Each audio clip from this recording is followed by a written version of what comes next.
What are your ideas to reduce poverty in Canada? Subsidized housing is probably the first thing. There's this, I've heard experts say that the housing first is a kind of strategy that has proven to be effective in reducing poverty and helping people get back on their feet in a sustainable way. Like more community like space, not just about jobs, but you feel less poor when you can have access to a lot of things.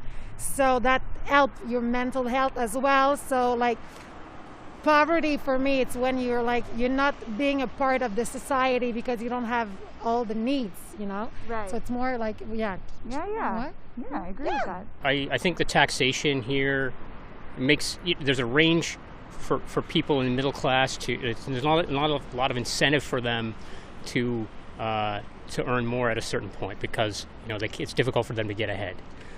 So I don't know what the right formula is, but I think that's one of the things that's holding some people back.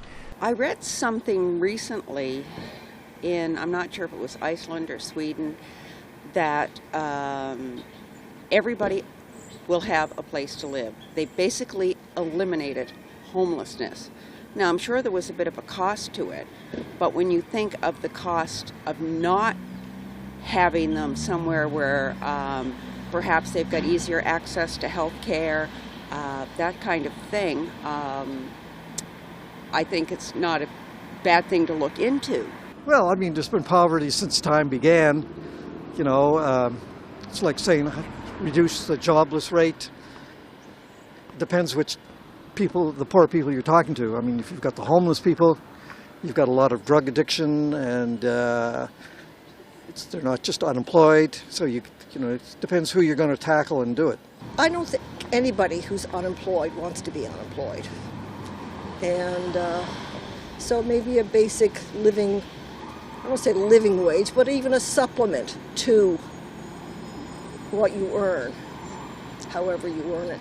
I think a great way for us to maybe reduce poverty in Canada is we take a look at families and individuals that are in a lower tax bracket and provide programs for their children and also programs for their parents to learn tools so they can get a job where it's higher pay and they can then benefit our society, their community, and the bottom line, their family better.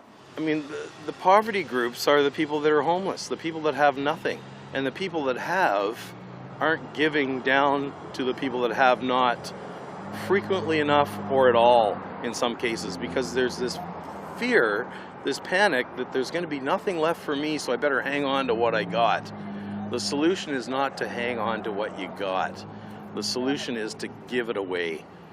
The only way you can have a sense of community and end poverty is to address it in a better way than we are right now. As far as the government dealing with the poverty situation in our country, I live like 2 blocks from Beacon Hill Park.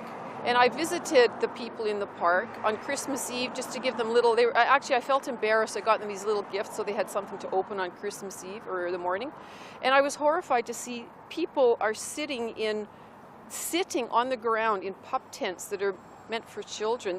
There's no excuse for that to happen in our city anywhere in Canada. We shouldn't be sending our money overseas to help people when we can't help our own local citizens. I think they gotta give more insight on the homeless people who are on the streets and more living quarters.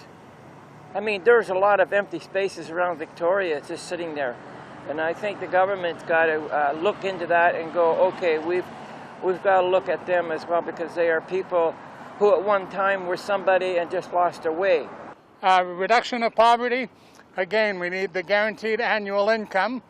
We saw what that phony populist has done in Ontario, the last living one of the Ford brothers. He threw it out before they can even measure the beneficial effects of it. Studies show that when people are given that guaranteed annual income, they don't go spend it on drugs, they spend it on rent and getting themselves ready for work. So that's what we need, particularly the guaranteed annual income, if we're going to be serious about getting rid of poverty. And next to the United States, or the industrialized countries, we have the highest rate of poverty. It's shameful. If you put them to work in factories, poverty will go away. Excuse me, in the 50s, 60s, 70s, even in the 80s, There was no homeless people on the street. There was no tent city in Toronto, because I could rent a room for $50 a week and take home at least $250 a week, because there was work. In the lumber yard, in a massive Ferguson factory, we had Goodyear factories, we had every kind of factories. We went to work, production. Now, we sit here and wait for the boat from China to bring us a pair of shoes, because if Chinese boats stopped coming, we would go around barefoot and naked, because don't even have Canadian underwear.